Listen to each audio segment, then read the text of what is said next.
Eh gros, j'ai un problème, je peux plus bouger. Et alors, qu'est-ce que tu veux que ça me fasse? Je sais pas, moi, fais quelque chose. Bon, d'accord, j'ai peut-être une solution, mais je suis pas sûr que ça va marcher. Je te fais confiance, fais pas de conneries. T'inquiète pas, tout devrait bien se passer.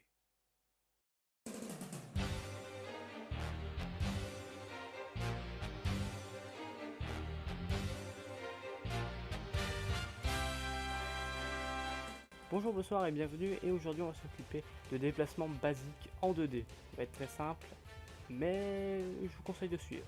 Voilà. On va tout de suite commencer par faire les sprites, hein, tout simplement. Alors, c'est des sprite sheets que j'ai fait de. C'est les sprite sheets que j'ai de mon jeu. Voilà.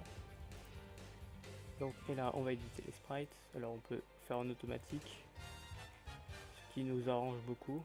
On n'utilisera que ces sprites là. Ici on a l'animation pour le idle, pour la respiration. Ici on a l'animation pour la marche. Et ici on a le saut et la chute. Et tu parles à qui? Je parle à ta mère. Ah, Voilà. ok. Et elle va bien? Bref, on va par la même occasion.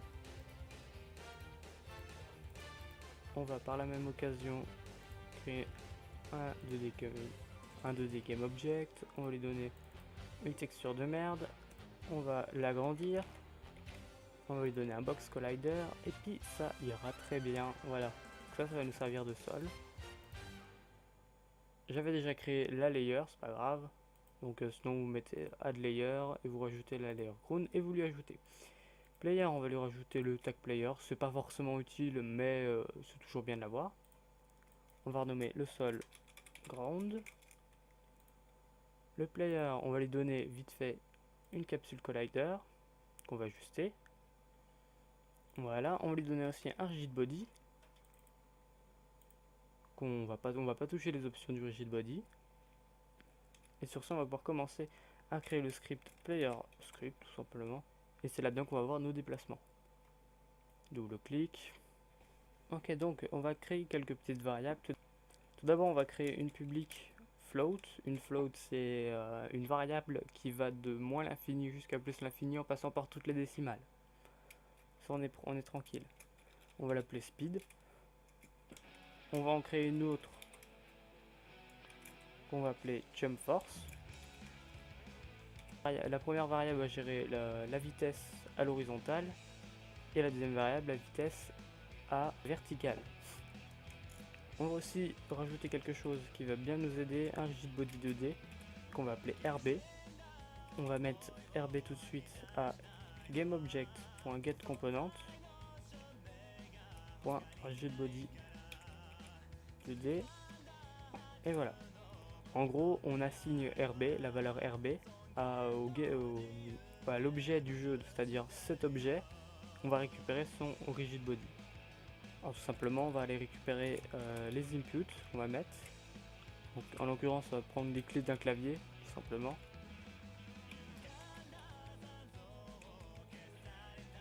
Donc, si la touche du clavier D est appuyée, on va appliquer quelque chose. On prend le rigid body, la vélocité, et on va ajouter un nouveau vecteur 2. Ce vecteur 2 va être composé de speed et aussi de rigidbody.velocity.y. Tout simplement en changeant la clé et ici en mettant moins, on a les déplacements pour la gauche. Et ici en rajoutant down ici, en changeant le keycode et bien sûr en changeant l'heure dans l'intérieur. Ici on va enlever speed et on va mettre velocity.x, c'est à dire que même quand on saute on va pouvoir garder la vitesse qu'on a accumulée en se déplaçant à l'horizontale. Donc ici on va mettre jump force. Donc en revenant ici, on ne va pas oublier de mettre des valeurs ici, hein, sinon ça va pas marcher.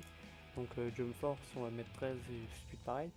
Petite chose qu'on peut faire, personnellement c'est ce que je fais, je mets la gravité en Y à moins 25. Ça permet d'avoir des déplacements assez fluides et sympas. On va pouvoir tester ça. Forcément, je me suis cassé la gueule.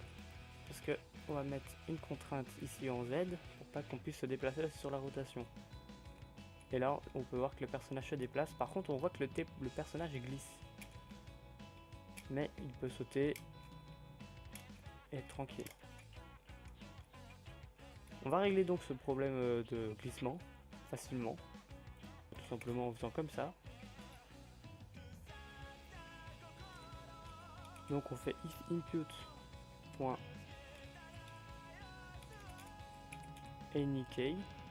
on va mettre la vélocité à un nouveau vecteur et dans ce vecteur on va avoir 0 et rigidbody.velocity.y. Petite erreur que j'ai fait, ici on met un point d'exclamation pour dire qu'il n'y a aucune clé, pas une clé. Le point d'exclamation en fait va dire l'inverse. Donc du coup le personnage ne glisse plus et les déplacements sont toujours pareils. Là le personnage n'est pas du tout animé, donc on va gérer au moins la rotation avec le local scale qui est ici. Tout simplement on va faire transform.localScale égale le vecteur 3. Et donc là comme on va à droite et que notre sprite est orienté à droite de base, on va faire 1, 1 et 1. On copie et on fait la même chose pour la gauche, sauf que là on va mettre -1. Je vous montre ce que ça donne. Comme notre sprite regarde la droite de base, 1 suffit pour regarder à droite, et pour aller regarder à gauche, on met -1. Ça marche aussi en l'air. Par contre, petit problème qu'on peut voir, si on spam la touche espace, on s'envole. On va régler ça simplement en disant qu'il ne peut sauter que s'il touche le sol. Pour ce faire, on va créer deux petits GameObjects, et vous pouvez les appeler comme vous voulez. C'est ici que la layer ground va nous servir. En ici, on va faire public transform.1. Il nous faut 2 points. Il nous faut une layer mask. Et il nous faut un booléen. Celui-là n'est pas obligé d'être public.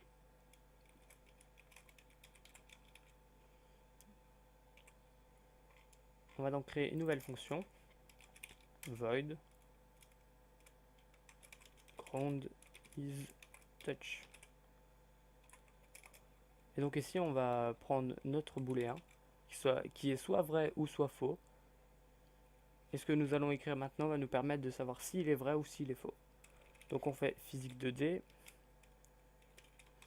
overlaps area, notre point 1 point position et notre point 2 point position.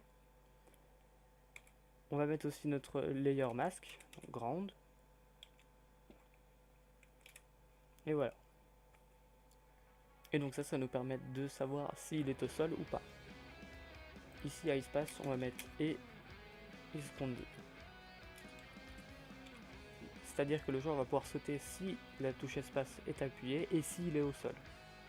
Pour l'instant il n'y a rien, mais il va falloir placer des points.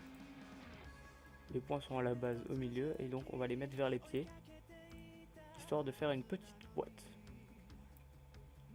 Voilà, on met à chaque diagonale. Dans le player on va renseigner les points et la layer mask. Ok, désolé, j'ai fait une connerie, j'ai bien sûr pas lancé la fonction. On va la mettre dans l'update, comme ça. Et ça devrait marcher. On peut voir qu'en spammant, je ne saute qu'en étant au sol. On va donc passer à la partie animation. Donc on va faire une animation de respiration, donc idle.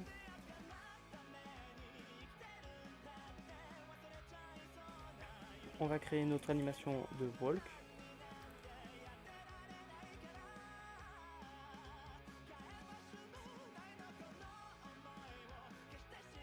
Que ça donne.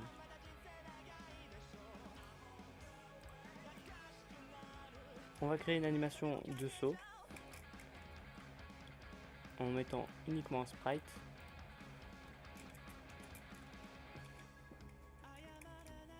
Et une animation de chute en mettant toujours un sprite. Maintenant que c'est fait, on va dans la fenêtre d'animateur. C'est ici qu'en fait on va pouvoir gérer toutes nos animations. On va créer des booléens pour savoir s'ils marchent.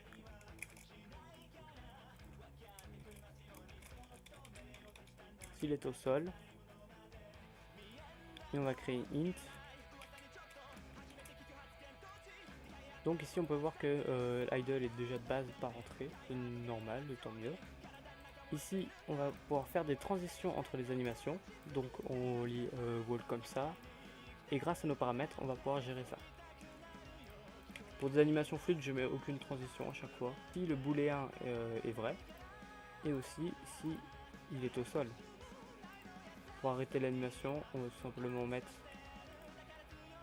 si il arrête de marcher. Pour le jump, on va faire quelque chose de différent. On va créer un blend tree. Et bien sûr, en créant le blend tree, ça nous crée une nouvelle variable. Du coup, on n'a pas besoin de l'autre. Du coup, on va la renommer.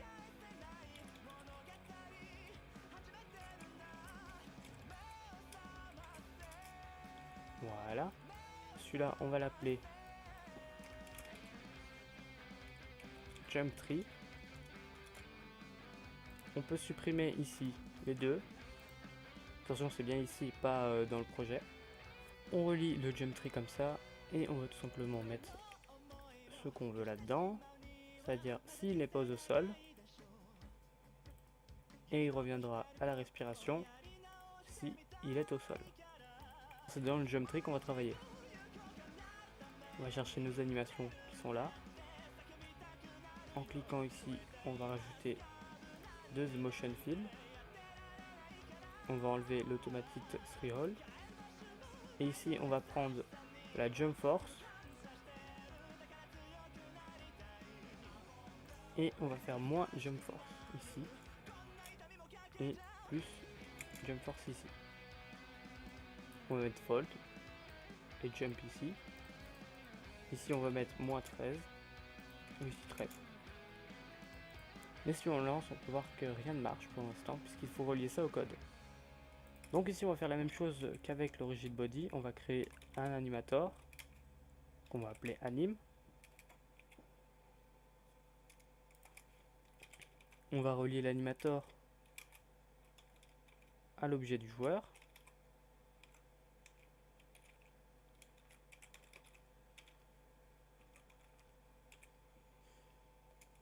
Et dans la fonction update, on va pouvoir gérer quelques paramètres. Donc on va tout d'abord mettre anim.setBool avec le nom exact du booléen qu'on a mis dans l'animator, c'est-à-dire isGrounded. Et bien ici on va le mettre à la valeur de notre isGrounded dans le code. Ce qui veut dire que si le joueur est au sol, ça va le retranscrire dans l'animator. On va aussi mettre notre float, c'est-à-dire player y. Et cette fois-ci, on va mettre rigidbody.velocity.y. Pour ce qui est question de la marche, on va la rajouter directement dans les codes de marche. Donc anic.setBool, isWalkid. Et si on le met à vrai, on va le mettre à vrai aussi ici. Et ici, on va le mettre à faux. On n'a pas besoin de s'embêter à mettre qu'ici il sera faux, puisque c'est déjà géré dans l'animator. Et donc quand on lance, on voit que l'animation de respiration marche, que l'animation de marche marche aussi, et que l'animation de saut fonctionne aussi. On peut voir qu'on peut se déplacer en sautant et que l'animation ne marche pas, donc on a réussi. Nous avons donc fait quelques déplacements basiques en 2D. C'est bon, c'est terminé, tu pourras essayer maintenant. Je veux pas qu'on fasse ça dans un endroit où il y a plus de place, par exemple. Mais non, c'est bon, il y a assez de place ici. Bon d'accord, je vais essayer.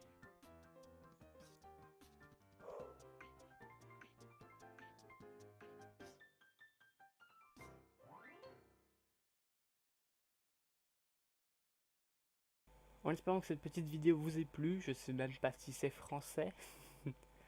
N'hésitez pas à me donner votre avis en pouce bleu, en pouce rouge ou encore en commentaire, c'est la façon la plus simple je trouve. Proposez-moi des idées dans les commentaires aussi de ce que vous voudriez voir. Et sur ce, moi je vous laisse et je vous dis bye bye.